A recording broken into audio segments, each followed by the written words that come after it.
Bad news and good news. The bad news is 91% of all of us will get a PTSD-inducing traumatic event at least once in our life. PTSD is the top level of trauma, okay?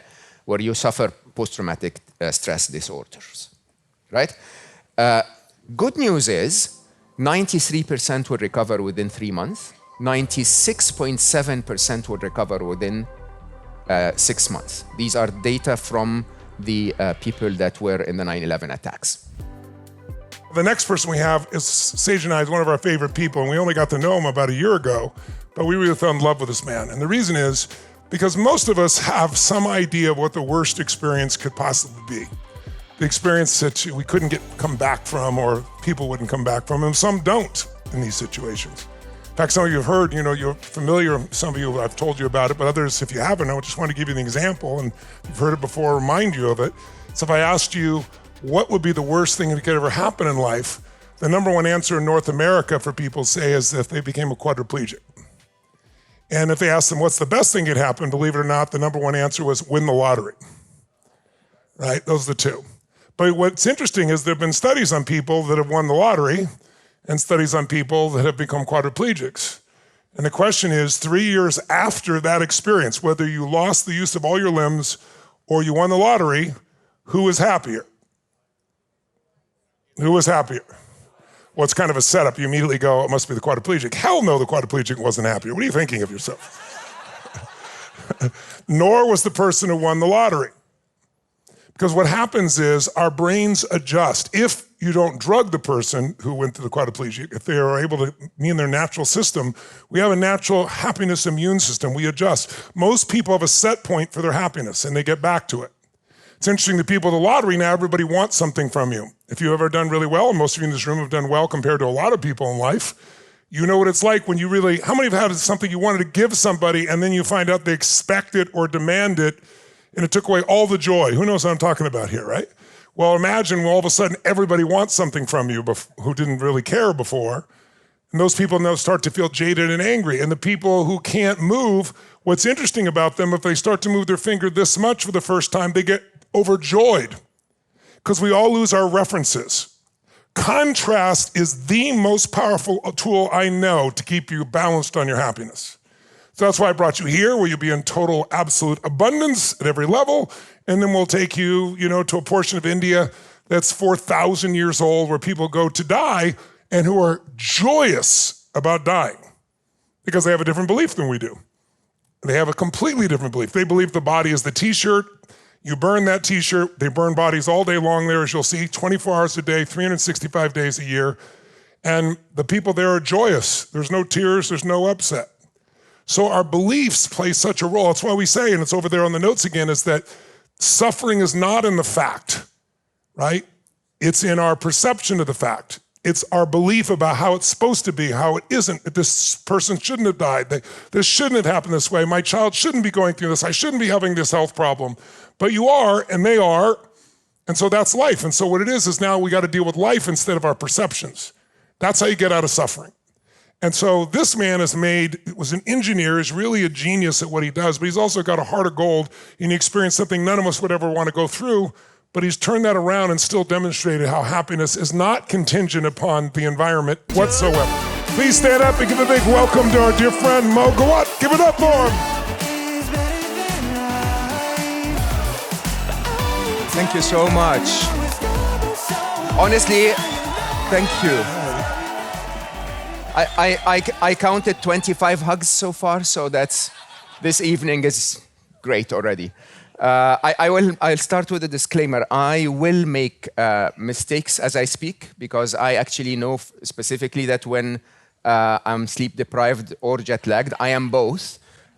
My speech processor breaks. So I will have all the right intentions to say the right things, but occasionally the word peacock or I don't know, whatever will come out, okay?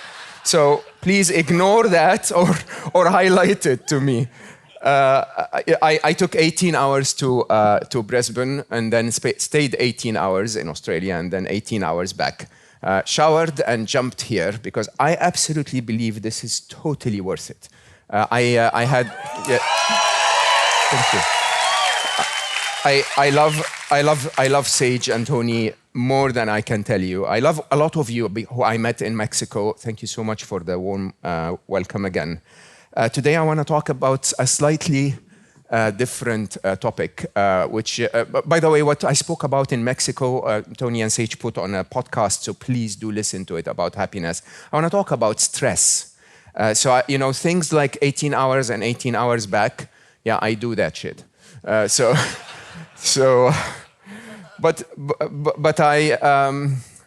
I also had, I'm among family, so I'll share a little bit.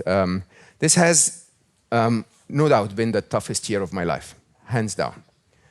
January, my sister-in-law, who truly is the dearest person. She's my sister. We were three brothers. And she came into my life when I was around 15, and I truly considered her my sister. She was in the room with my brother, who was recovering from a very serious cancer. And there was a bit of a... Anyway, because of the stress, she had a cardiac arrest, and we lost her all of a sudden. And of course, as you can imagine, the stress on him, even though he had recovered his cancer, 2 months later, he left. And then as the stress of them leaving affected my mom, 2 months later, she left. And I have to tell you openly, I never expected that losing my mom will affect me that much. I mean, she was 84, we had a wonderful life together. She was a freaking genius, that woman. She was a force of nature. And for some reason, I felt a mega emptiness in my life. I really did, which has really, if you know my work and you know how I practice what I preach, I really had to stop. Actually, she left right before we published the book, Unstressable.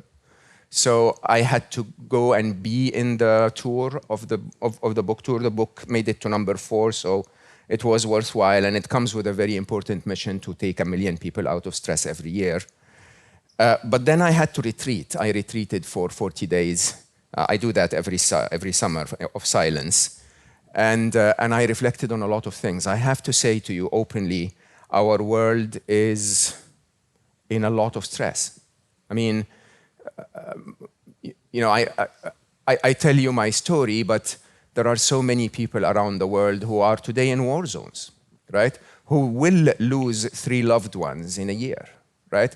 May even lose more. There are so many people who are struggling with an economic crisis that's crushing a lot of people around the world. There are so many people, already starting to lose their jobs because of artificial intelligence or other things.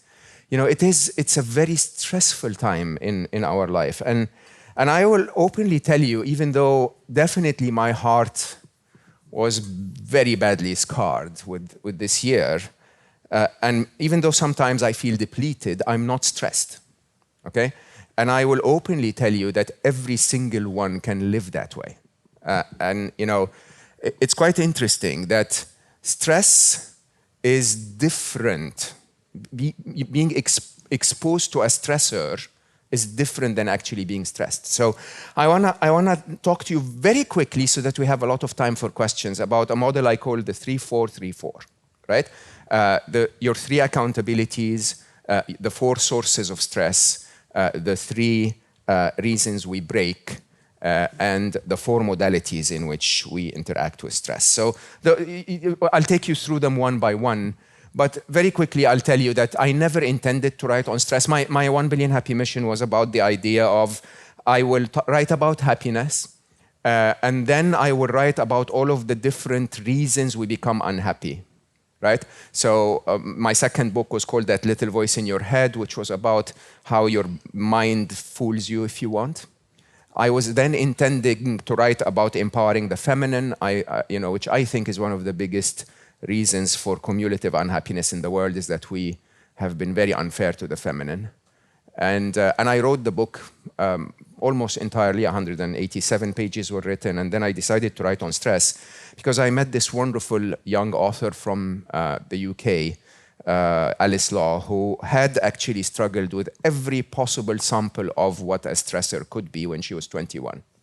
And Alice and I are very different. Alice is very soft, very nurturing, very feminine, if you want.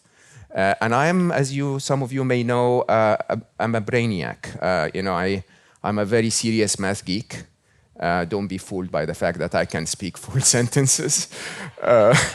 But in all honesty, I actually truly and honestly see the world in numbers, and it's really weird. I found a way to translate that into English, but that's not how I see the world at all. And so Alice said, let's write about stress.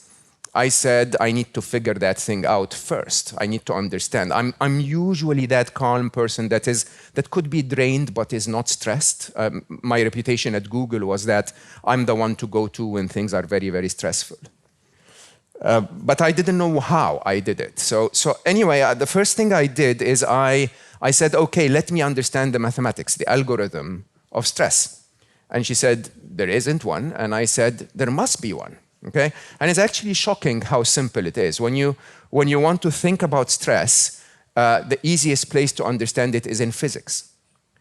Even if you don't like physics, you may remember in elementary physics that stress on an object was the force applied on the object divided by the cross-section, the area of the cross-section of the object, right? It's not that complicated, here in the Middle East, when they taught us that, they said that's why the camel doesn't sink in the sand, right? Because the camel has very big hoofs. The 1 ton weight is distributed across the hoofs, so it doesn't sink in the sand because the stress on the sand is not very high. I realized later in life that this wouldn't have been a very valid example in other countries. But anyway, we got it, right? The idea is in objects, okay, stress is the force divided by the square area. In humans, stress is the external challenge divided by your square area, by your resources, your abilities, your skills, your connections, right? Which actually is quite interesting. So it's mathematical. Huh? The stress that you feel is not just the stressor, it's the stressor divided by the resources you have to deal with it. And it doesn't require math to understand this. You can easily understand it because things that freaked me out when I was 20, I managed to deal with when I was 30. I dealt with ease in my 40s, and then in my 50s, I laugh about them, right? And Jason, for example, as a CEO, the more you become a CEO, the more you start to respond to things differently, okay? And so on. And so it's actually valid, huh? That the more skills, the more square area you have, the more you become capable of dealing with the external stressors. But that equation gives you, once you have an algorithm, you can easily understand how things work, how the machine works. But the number one thing to underline from that mathematical side of it is you're accountable. Listen to that. Huh? So while the stressors may not always be within your control, the square area is within your control. You're actually accountable. Huh? It's not the events of your life that stress you. It's the way you deal with them that does. Okay? So let's remember that. It's not the event of your life that stress you, it's the way you deal with them that actually turn the challenge into stress. Okay? The same challenge could be taken without the stress. So when it comes to accountabilities, I'll start with the first three, okay? Which in the book we call the 3 L's. Your 3 accountabilities, which are 3 L's: learn, limit, and listen. Okay? Learn is very obvious. Huh? Learn is what is the square area. It's the denominator of the equation. Huh? If you grow the denominator, your ability to deal with the stress increases, and so your feelings of stress decrease. So we're going to talk about a lot of learning, but the first thing to say is do not assume that stress has to happen, okay? Assume that if you can actually learn the skills, you're going to take the stress away. Now, let's talk about the numerator. right? The number of stressors that come into your life. And it's quite interesting because when you really think about the stressors that come into our life, they're not all from outside you. Did you realize that? Okay? So some things happen outside you and a lot of things happen inside you, triggered by things outside, but they happen inside you. Okay? Also, not all of them are big enough to break you. So some are major and some are minor, right? So if you can imagine a 4-quadrant chart, minor and major stressors, outside and inside you, triggering from outside or from inside you, you'll find 4 quadrants that we term as TONN of stress, T-O-N-N, okay? T is major stress coming from outside you, which is trauma, right? O is major stress coming from inside you, which is obsession. Obsession are those beliefs, those scripts that you tell yourself that you will obsess about for years after years after years, and that will eventually get you, right? The first N is happening from within you, but it is, you know, a small thing like me walking out of the door, looking at the window, at the mirror and going like, little belly, no little belly, right? And we do that all the time. It's just those little nagging comments that you give yourself all the time. None of them will really break you, but they're noise. That N is called noise, okay? And then finally, there are nuisances. And nuisances are stressors that are sub-trauma. They're not big enough to break you, right? But there are so many of them. So many of them, starting from your alarm in the morning, jolting you out of bed with a massive noise, all the way to a relationship that you need to break up from or you need to fix or whatever. Okay? When you think about TONN, trauma, I'll come back to it and talk about it in a minute, but trauma is not within our control, right?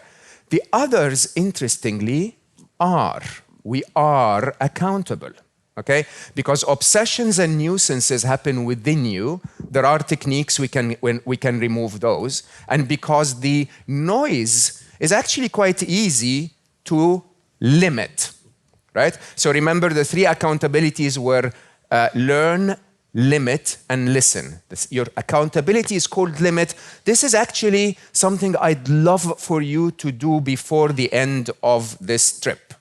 Okay? I'd love you to take a paper, write down everything that stressed you that can come to your mind in the last month.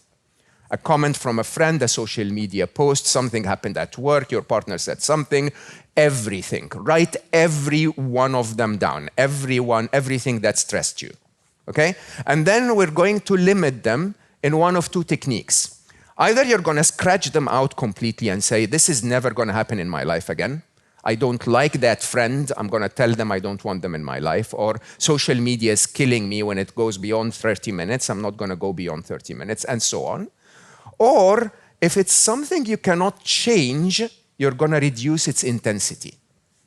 Right? So if you have a commute that is 50 minutes going and 50 minutes back every day, and you have to take that commute, you can either take it at a different time so it becomes 30 minutes, or you can take it as 50 minutes but make the best cup of coffee and listen to good music, right? And then you're limiting your exposure to stress.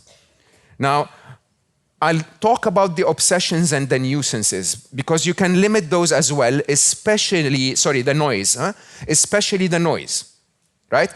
To limit the noise is simply an observation of why am I talking to myself this way and removing the things that hurt from the language that you use. But I'll talk about those because they come from within us a little later in my conversation, right? So we spoke about 2 of the 3 accountabilities, learn and limit. We spoke about the 4 sources of stress, which are the TONN. Now, let's talk about the biggest myth about stress, right? You heard Tony say, a bit of stress works for you, a lot of it works against you. Stress within context is good, stress out of context is not, right? Now, this is really important to understand. Why? Because everyone here is a successful person.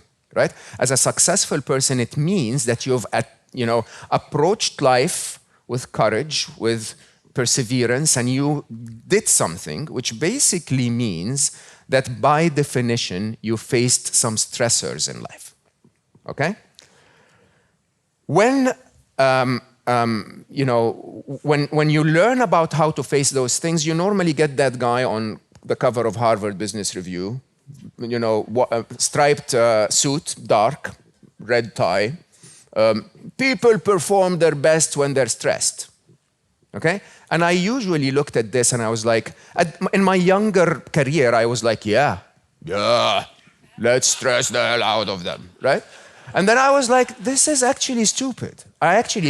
Honestly, I believe that people perform their best when they are in flow, when they're working better in teams, when they are taking care of their health and well-being, when they are creative. I mean, of course, if it's Charlie Chaplin, remember that movie, when he was on the production line and they moved the production line faster, right? It's basically if your people are gears in a machine, a little bit of stress increases 5%. If you are a gear in a machine, a little bit of stress increases 5%. But if the task is anything other than being a gear in a machine, then stress is definitely not the best way you can perform. Now, stress is the best way to perform within context. And the context is the following. The biological machinery of stress was a bit like the Hulk. Did you see the movie? Right?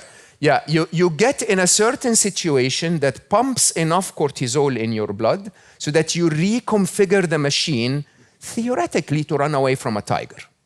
Right? In the modern world, when was the last time you were attacked by a tiger?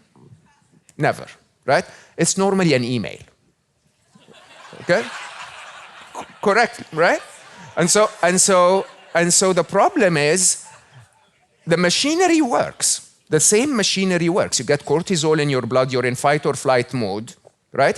But it's completely out of context. The more interesting side of this is what I call the 90 seconds rule. So stress, even when it was a tiger, basically happens in your amygdala. It's completely unconscious, right? You don't even have time to think. You jump out of your seat, you start to run, right? And then within 90 seconds, this is the work of Jill Bolte Taylor, one of my favorite neuroscientists. Within 90 seconds, the cortisol is flushed out of your system completely. Okay? And that's when you call on your prefrontal cortex, on your rational brain, for your rational brain to actually suspect if there is a tiger or not, if there is a threat or not. Okay? And then, if there is, you renew the lease for another 90 seconds, and another 90 seconds, and another 90 seconds.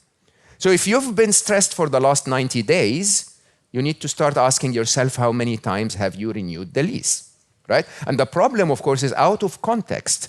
When you look back at the email with your rational brain, the email is still there, right? And so we stress ourselves over and over again. But I will go again and say, a bit of stress works. I have a presentation on Thursday. It's good for me to respond to that with a little bit of stress so that I perform my best, right? However, used out of context, stress will break you. And it will break you in 3 different ways. One is what we spoke about, called trauma, capital T trauma, okay? Losing a loved one, losing my mom, does break me, right? Being in an accident, being in a war zone, whatever. Big events. Trauma is a massive amount of stress in a very short period of time that exceeds your ability as an object, if you want, to carry the load, right? Bad news and good news. The bad news is 91% of all of us will get a PTSD-inducing traumatic event at least once in our life. PTSD is the top level of trauma, okay? Where you suffer post-traumatic stress disorders, right? Good news is 93% will recover within 3 months. 96.7% will recover within 6 months. These are data from the people that were in the 9/11 attacks. Okay? They were in that zone, okay? And 93% recovered within 3 months, 96.7% recovered within 6 months, 3 and 6 months. What does that mean? It means that while trauma will almost certainly break you, okay, you'll get put back together, and for most of us, we will actually enjoy post-traumatic growth, okay? So in an interesting way, trauma is not the reason for the pandemic of stress that we have in our lives today. The reason are the other two breaking points, if you want. There are other breaking points, but these, I think, are the most important. One is burnout, okay?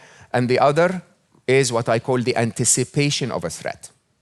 Let's talk about them quickly. Burnout, mathematically, if you want, is when the sum of all the stressors multiplied by the intensity of each of them, multiplied by the duration of its application, multiplied by the frequency of its application, exceeds your ability to carry the load. So it's not one big stressor, okay? It's a million little stressors, and you add them all up, and then if the load is too much, you break, okay? Now, again, that goes back to your second accountability, which is limit. Remove the stressors that you don't need to deal with, okay?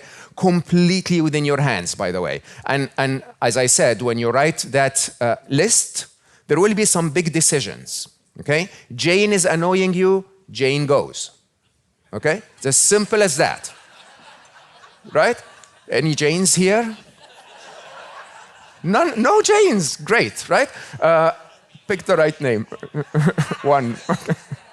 Anyway, I'm very serious, huh? So there are big decisions. There are decisions that you have to make if you want to live a stress-free life. Now, the second reason we break, by the way, when we get to burnout, we break because of a very unexpected reason. You know, your partner wakes up and goes like, hey, baby, good morning. And you go like, don't good morning me, like I don't want to hear it, right? Because you're so stressed with everything else. It's just that one little lost straw, okay? The other one is quite interesting. I call it the anticipation of a threat, okay? So remember, cortisol is pumped into your blood because there is a tiger, okay? In the modern world, we create the tiger in our heads, right? There is going to be a tiger. And a tiger means that the moment where the tiger shows up is less safe than this moment right now. Do you understand that? So it's quite interesting. Most emotions are actually algorithmic as well. There is a logic behind them. Huh? Moment in the future, less safe than now. What do you feel? You feel fear. Okay? And a typical human response to fear is, how am I going to deal with the threat? So if you're afraid of something in the future and you start to work on the threat, you're okay, you're not stressed. As a matter of fact, when you're working on dealing with the threat or the anticipated threat, you're engaged and you're probably not feeling the stress, you're feeling the energy, right? The other three derivatives of fear are what breaks us, okay? One of them is worry, the other is anxiety, and the third is panic, okay? And the reason they break us is because we deal with them as if they were fear, when they're not. We deal with them as if we know there is a threat. Worry is not that I know a moment in the future is less safe. Worry is, I'm not sure if a moment in the future is less safe or not. Okay? I'm not sure if presidential candidate A or B is going to be chosen, and I'm afraid that if that one is chosen, I'm going to be in a bad place. Worry is, I'm not sure if I'm going to lose my job or not. If I lose it, if I know I am going to lose it, I need to react in a certain way. If I know that I don't, I need to react in a different way, right? And the problem with worry is when you treat it like fear, okay, then you take a couple of steps and then you tell yourself, there's nothing to be afraid of, and then you take a couple of steps back and then, oh my God, I'm afraid. So the answer to worry is not to treat it as fear, not to look at the reason that you're afraid. The answer to worry is to make up your mind. Should I freak out or should I chill? Right? If you freak out, then treat it like fear. If you're supposed to chill, then don't even look at it, drop it altogether. Anxiety, in my view, is the biggest reason for stress in today's world, and anxiety is the result not of a threat in the future. Anxiety is the result of you reviewing your own capabilities and deciding that I'm not equipped to deal with the threat. Okay? And so the more you try to deal with the threat, the more you start to get faced with the reality that you're not qualified, the more anxious you become, and so the cycle continues. So the worst thing you can do when you're anxious is to try to solve the problem. Okay? When you're anxious, you're supposed to work on your skills or on getting somebody who has the skills to come and partner with you so that you basically have enough skills to attend to the threat. Right? If you treat it like fear, you're more anxious. If you treat it like anxiety, you can actually work on yourself. Finally, panic is also not about the threat. Panic is the threat is imminent. Right? The closer you get to the threat, the more you panic. If you're running out of time, you panic. Right? And so accordingly, again, if you treat it like fear, you suddenly get faced with, I'm running out of time, I'm not going to be able to do this. So you get more panicked, and the cycle continues. When you panic, what you need to work on is time. Cancel other things, give yourself more time to deal with this, get someone to help you so that you can actually have double the time. Call the person that's expecting something from you and tell them that you need a little bit more time. Presentation 1 o'clock instead of 11 a.m. Okay? So these are the reasons we break. When we then are approaching those areas in our lives when we're supposed to break, okay? The last 4 of the model. So remember, we said 3 accountabilities: limit, learn, limit, listen. 4 sources, a ton of stress. 3 reasons we break: trauma, burnout, and anticipation of a threat. And then finally, the last of your accountabilities is listen. And listen is really the result of how stress is manifested in you. Okay? And Alice and I realized this, and it shocked us, that stress is normally discussed as one big topic. I am stressed. Okay? But you get stressed in 4 different modalities. Okay? You can get mentally stressed, emotionally stressed, physically stressed, or spiritually stressed. Okay? Each part of you, we as humans are made of a mind, heart, body, and soul. Okay? And each of them gets stressed differently and speaks to you in a different language. And if you don't respond to it, it stresses you back differently. Okay? So let's go through them quickly and then open for questions. Mind, heart, body, and soul. Your mind, when you're mentally stressed, that's the time when you wake up at 4 a.m. in the morning with rushing thoughts. Okay? When you're unable to stop thinking about something, when you keep trying to solve over and over and over, it's all happening up here. Okay? Mental stress happens for one simple reason that I know Tony teaches you all the time, so please remember it. Okay? I'll say it in a more blunt way if you want. Your brain has never, ever, ever, ever once in your life told you the truth. Ever. Okay? It tells you what it thinks is the truth. Okay? Informed by all of its scripts and all of its memories and all of its assumptions and all of the blind spots that it doesn't see. It just tells you the negative side of the truth more often than the positive. Okay? Mental stress is all about how to remember that the stress is not the fact. Okay? The way you look at it is the fact. And when you really think about that, and you leave your mental stress, if you don't attend to your mind when your mind is spinning, what happens is that in itself stresses you more, so your mind spins more. Okay? So one very simple view of mental stress is what we call the happiness flow chart, to ask yourself if what you're thinking about is true, if you can do something to fix it, or if you can accept it and do something to make your life better, despite its presence.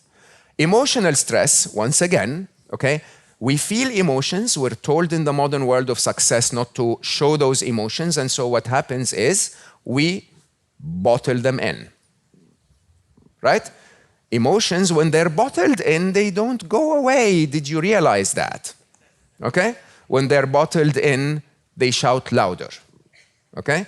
And then when they shout louder, you get more emotional, and then they shout louder, and so on. And then one day they explode sooner or later. So the answer to your emotional stress in a one line is acknowledge your emotion and find out what it's trying to tell you. Okay? If an emotion is telling you, I am worried about my future, that's a very good message. Like, let's sit down and understand why. And if there is something that can be done about it, we do it. If there isn't, then at least we acknowledge it and we allow ourselves to feel it, because we all feel. We're only alive when we feel.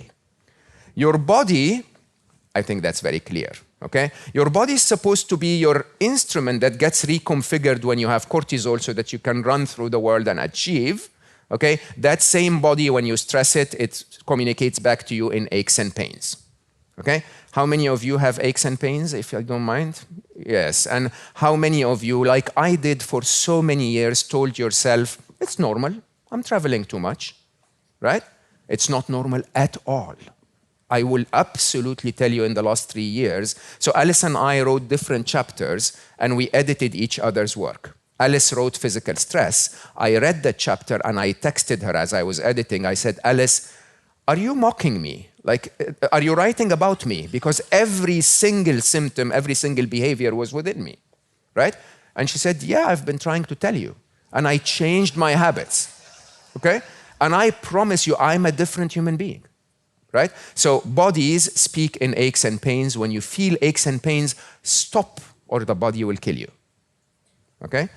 And then finally, spiritual stress, and then we open for questions. Spiritual stress is an acknowledgement, whether you're spiritual or religious or not, that you're not just made of your body. There is a non-physical side to you. Call that your consciousness, call it your spirit if you're religious, call it your purpose if you're driven, okay? Whatever that non-physical side of you is, it's communicating to you through your intuition. Okay? It gets you the things that your mind doesn't sense, doesn't comprehend, that your emotions might not sense, that your body is not even living within. And when you're disconnecting from that non-physical side of you, it gets very stressed. And when it gets very stressed, it stresses you in terms of really making you feel empty. Emptiness is the sign of spiritual stress. I'm not sure where the gentleman that spoke about his family becoming wealthier and feeling more unhappy. Yeah, that part of that is that disconnection. I mean, there could be many other reasons, but it's very common that you know our purpose in life is not to become rich. Becoming rich is the method to realize our purpose in life. Okay? And so accordingly, you start to get very, very stressed and sometimes unhappy because as a result of that disconnection between you and the real you, if you want, the non-spiritual, the non-physical side of you. I can speak about this for a very long time, but I think we have enough 3, 4, 3, 4, that's 6, 14, 10, 14. So yeah, we spoke quite a lot, so maybe questions, yes? Thank you. Thank you for all your information. About a week and a half ago, my home was hit with a couple of hurricanes, and I lost everything. The mementos that you can never get back. My reaction was, I was in a daze. I would stand in front of, I couldn't find my clothes to put on even though they were right in front of me. I couldn't find my shoes. I had trouble walking on the sidewalk. I might fall out, 'cause I kept trying to fall off of it. I just wasn't really functioning, but yet I could call power companies and I could do all those things. Since then, things have gotten a lot better, but the daze is still sort of there. I never was to the point where I just wanted to sob. I just don't know how to get rid of the days. By sobbing. By subbing? By sobbing. Oh. No, first of all, I know how you feel. I'm really sorry that you went through this. Loss comes in so many different ways. Loss is not just the loss of a loved one. It's the loss of something I'm attached to, and trust with life is lost when life so unexpectedly out of the blue shows up and takes something away. I think the reason why the loss of a loved one is so painful is because of its finality.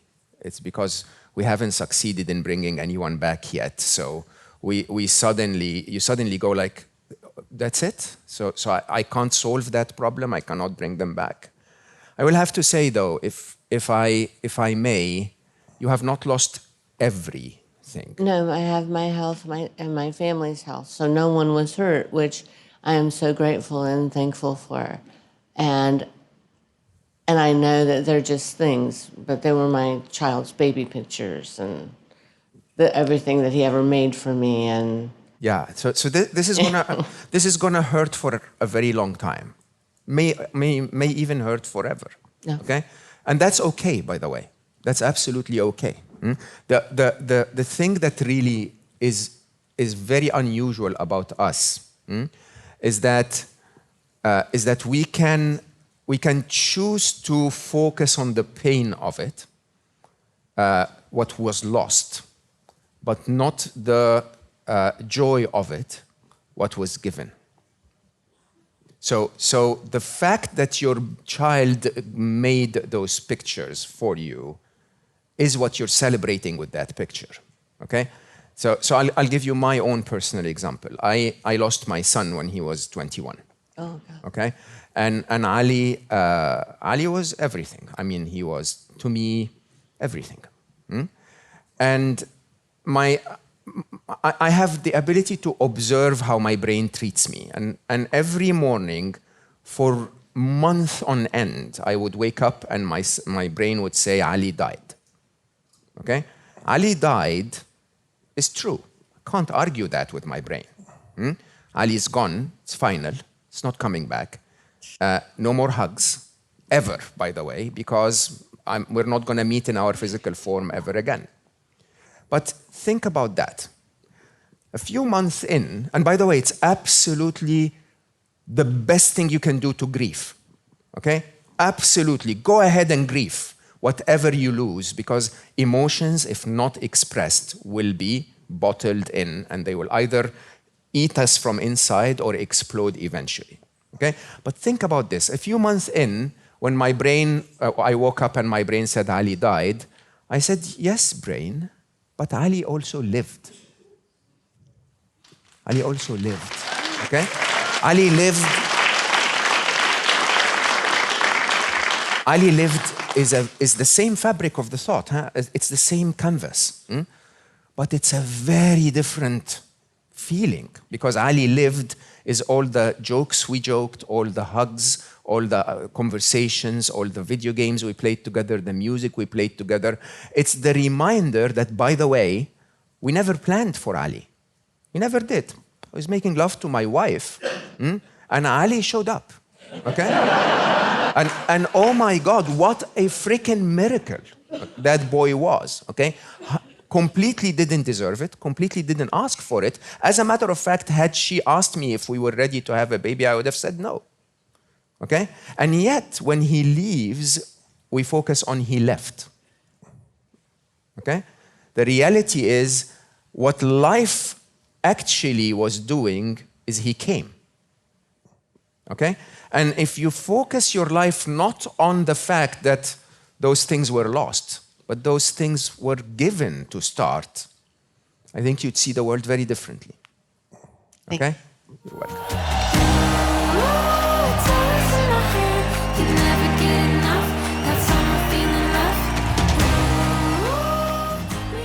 Hi, Mo. Kent from Los Angeles. Thank you so much.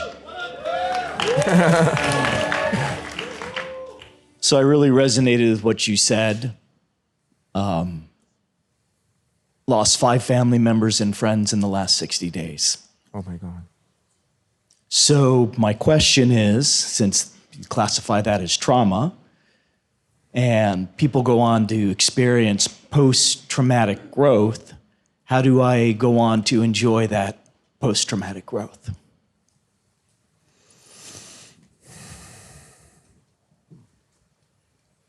You don't. You don't ever make that your objective. So, there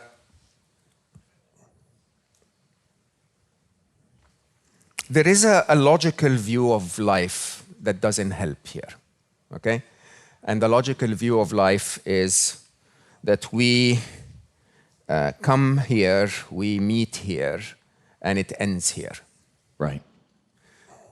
I don't believe that to be true, okay? And I don't believe that to be true not because of my religious background, not because of my spiritual teaching, but because of my very deep understanding of quantum physics and theory of relativity. Okay? Let's just simply understand that all of science tells us that the world we live in is the Big Bang, followed by expansion, followed by Earth, followed by life, followed by me, okay? And my son Ali. Followed by is a property of time, okay? But Einstein tells us that time doesn't exist, that all of space and all of time has already happened, right? That if you have a different vantage point of this space-time continuum, you could slice it differently and see different slices of time. True. Right? You could look at a slice of time where my mom died, my son died, and my son was born are at the same slice. Complex physics, but it's actually very true, right? That means that our perception of space and time is the perception of an observer, okay? That your physical avatar lives within the space-time continuum, but the real you lives outside the space-time continuum, okay? The real you and the real essence of every one of the 5 family members that I will not say died, but I will say left their physical forms behind. Yeah. Right? Quantum physics will tell us that nothing exists until it's observed by life. Do we know? We all agree that. We know that. Experiments prove that. And yet physics will tell us, cosmology will tell us, it was the Big Bang theory, right? A small mass that exploded. And over 13.7 billion years we came here. Life is 3 million of those years. How can that be? Who observed all of that for it to exist? Okay? Who observed the mass? Who observed the dust? Who observed the earth forming? Okay? Who observed all of this? Life always existed. Okay? Life is not the opposite of death. Okay. Life is the opposite of birth. Sorry, death is the opposite of birth. Death is the opposite of birth. Life happens before, during, and after. Okay? So we come into this physical video game, if you want, through a portal called birth. We play the game, then we leave the game through a portal called death. And we're alive before it, we're alive during it, we're alive after it. Okay? And if you grieve the loss of the physical forms of those that you love, there's nothing you can do to take that away. I'm really sorry to tell you this. Ali left 11 years ago. It tears my heart apart. When Tony played the video at the beginning and I saw Ali, I teared up. It doesn't go away. Yes. It never goes away. Yes. Okay? What is certain, however, is that you will be where they are sooner or later. Okay? That you too will leave the avatar behind. Okay? And that you too, when you leave the avatar behind, will look back at this and say, oh my God, that was fun. Okay? Believe it or not, 99.3% of those who had near-death experiences went to the other side and said, oh my God, this is so cool. This is wonderful, right? I had a near-death experience myself, okay? And I will tell you, I was so angry at the person that brought me back, okay? I will tell you, hands down, they are not struggling. They're not. We are. Yeah. We are, okay? We are struggling because of losing them. And if you ask me, there are ways where you can make them live. And those ways are to actually take their essence and make that essence continue. Take their stories, take the times you lived with them. It won't bring them back. Okay? So the other side of what I was talking about, Ali died and Ali lived, I call that a joyful thought. Okay? Mm-hmm. The other way to think about an event like this is a useful thought. A useful thought is, what can I do with this that makes it slightly better? Losing something like your home or your loved ones is, unfortunately, Jedi Master level of happiness. Okay? And the answer to that Jedi Master level is what I normally refer to as committed acceptance. Okay. And committed acceptance is when life hits you with something you cannot change. By the way, sooner or later, you're going to have to accept it. Yes. Sooner or later, you're going to sit down one day and say, Ali's not coming back, right? The Jedi Masters of happiness will say, if I know that I will never be able to change it, I might as well accept it right now, okay? But I don't want to be here. Last hug, I promise you, Ali was taller than me. He was white-shouldered. He was so freaking wise, right? And I hugged him before he went into the surgery room. And I will tell you, hands down, that was the highlight of my life. Mm-hmm. Top point, okay? 4 hours later, we lose him. I'm here, right? Yes. There needs to be acceptance. And acceptance is, can't have him back. Can't bring my mom back. Done. But I don't want to stay here. Right. Okay? What I want is, I've accepted this, but I don't want it to be my baseline. Right. So after acceptance, you need to commit, very simple commitment, to do one thing every day that makes today a little better than yesterday. And tomorrow, a little better than today. And after tomorrow, a little better than tomorrow. Tiny, like tiny thing, but do it every day. And most of those things, by the way, is to make their memory live, their essence, their beauty. Okay? To forgive everything that went wrong. Okay? To remember everything that went right. To talk about them lovingly. To sit, I know this sounds horrible when I say it, but please think about it. To sit in gratitude that they came. To sit in gratitude that they hugged. And I don't know what to tell you. There is no answer to what you're going through, but it is how the design of life is. Yeah. What you said helps.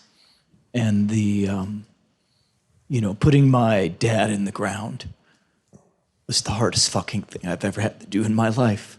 I know. I've climbed mountains, I've started companies, I've written books, went through a 7-year divorce, that was the hardest thing. And putting my dad in the ground, I didn't want to do it. And the only thing that got me through it was just finding the peace. I somehow found the peace in myself, and I just was able to do it.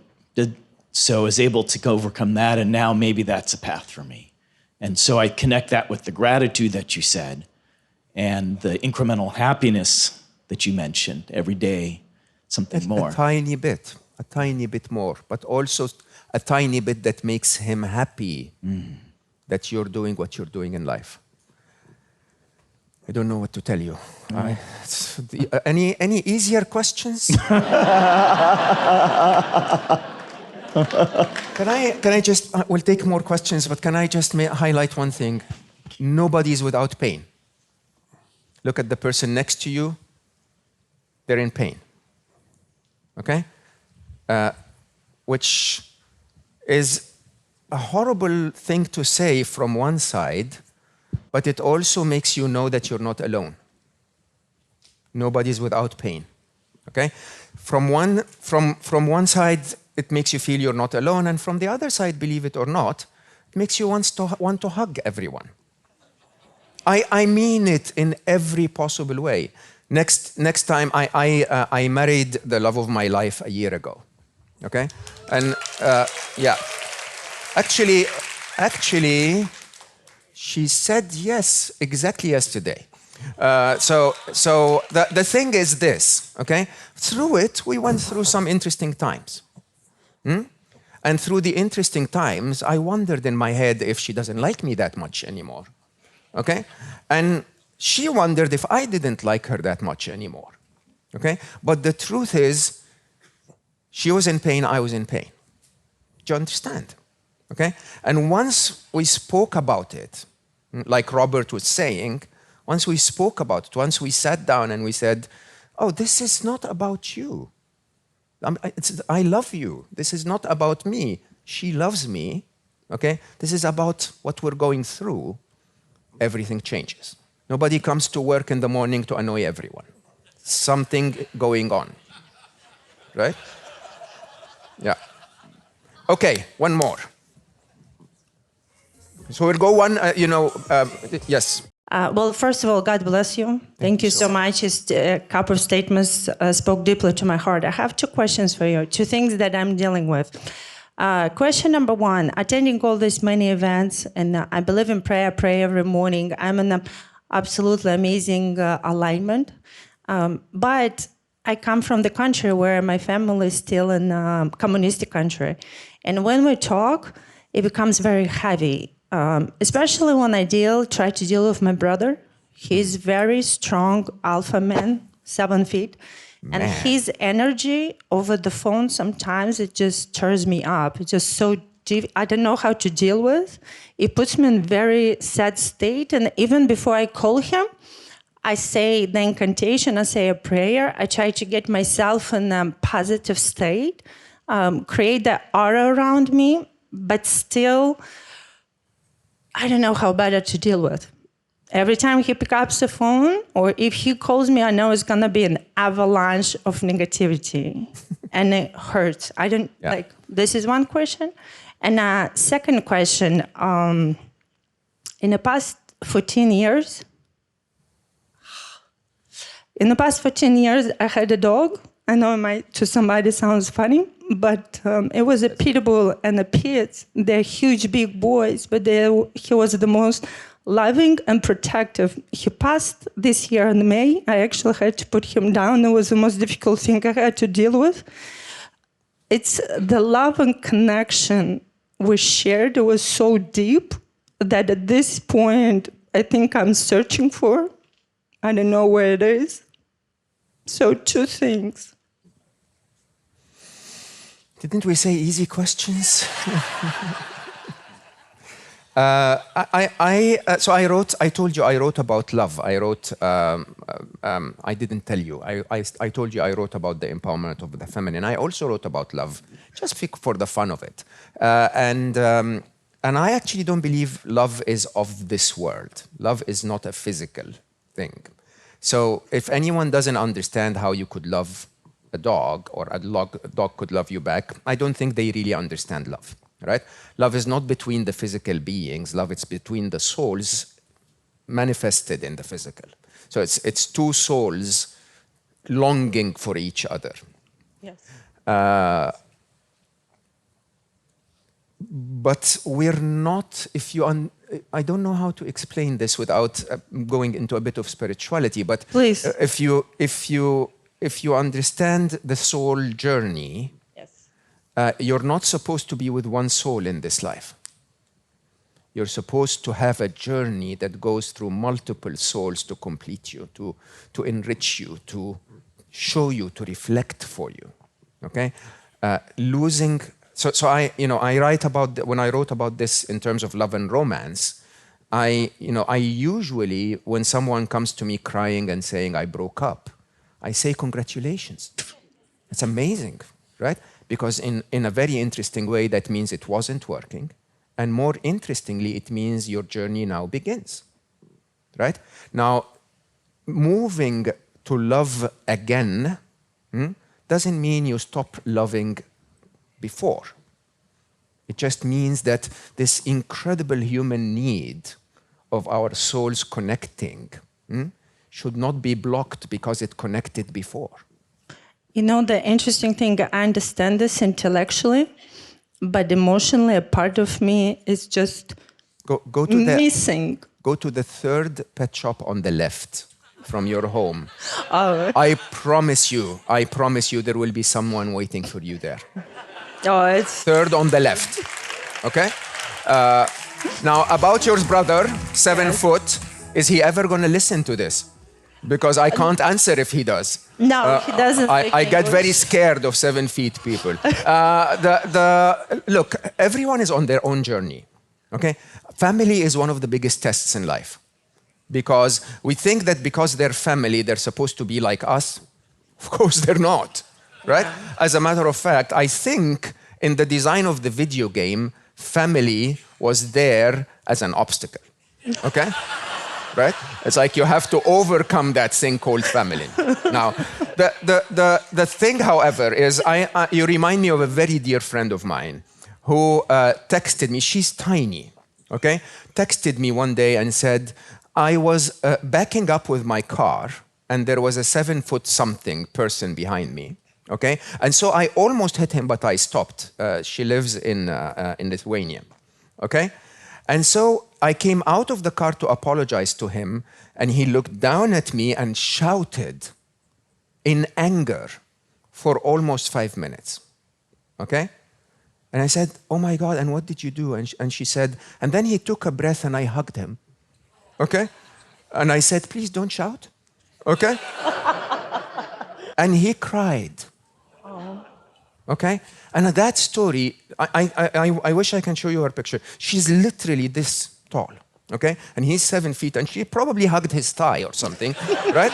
But she basically completely, again, when someone is shouting, they are in pain, okay? And if you can see through that, you can't fix it. Don't ever make it your responsibility. Okay? But just within your heart, have the compassion that he's feeling some kind of pain. How can I not overcome? What kind of statements, questions? What can I do in those moments? Because when he starts, you want my honest advice? please. Okay. I follow a very interesting technique I call cliches. Okay? And cliches are when I have a difficult relationship with someone, I remember 10 good moments we had together. That's okay? good. And I constantly bring them up in different linguistic skills that basically all go back to I like you, I love you, I miss you, I had a wonderful time with you. Love breaks everyone, okay? Sooner or later, he's going to look at himself and go like, why am I doing this? Okay? By the way, when he's shouting at you, he's not shouting at you. He's shouting at himself, at his life, at his world. Okay, thank you. We have 0 minutes. I don't know when I am supposed to go off the stage, but there was another mic. Yes. Kick me off the stage when it's time, okay? Oh, one more question. Yes. Thank you. Hi, Mo. Thank you for doing what you're doing. Appreciate it. My question is about loss that is not finite. I had to mourn my relationship with my father and my sister. It made me a better version of myself. We're not going to get into the details, but there's guilt associated to that. Yeah. And I'm not exactly sure what my question is, but it's around there. Guilt is can I say that with love? Please don't get me wrong. Guilt is the most stupid emotion we have. That makes me feel better, actually. Yeah, let me explain why I say this. Because if I gave you the same you that you were when you did certain things, with the same information you had then, with the same circumstances you were put in then, you would behave exactly the same way. Okay? It's a very interesting way when you look at it algorithmically, that you feel guilt now because you're different now. Okay? But what you did then, you can't be blamed for at all. As a matter of fact, with the resources you had then, with the knowledge you had then, with the situation you've been put then in then, that was the absolute rational thing to do, right? So, as a matter of fact, when I feel guilt, I celebrate my progress. Okay? I suddenly realize interesting. That means I am a more aware person now. That means I am a better person now. That means at least I recognize, I'm able to tell myself, because a lot of people don't have that, okay? I'm able to tell myself that I did something wrong in the past, right? Now, if you feel the guilt and you can correct it, okay, for them. If you cannot, correct it for you, for your heart. And you correct it for your heart by saying to yourself over and over, I wish I could do different, but I did the best I can. Okay? What can I do now to make everything better, either for me, for them, for those that they love, for their memory, for whatever. Okay? But don't ever I think that's a general statement. When you feel guilty, what does that mean? Like, I didn't know better then. Is loving them from afar. That's what I've been telling myself. Are they still with you? Yes, they are. So this is what, it's not a finite loss. Yeah.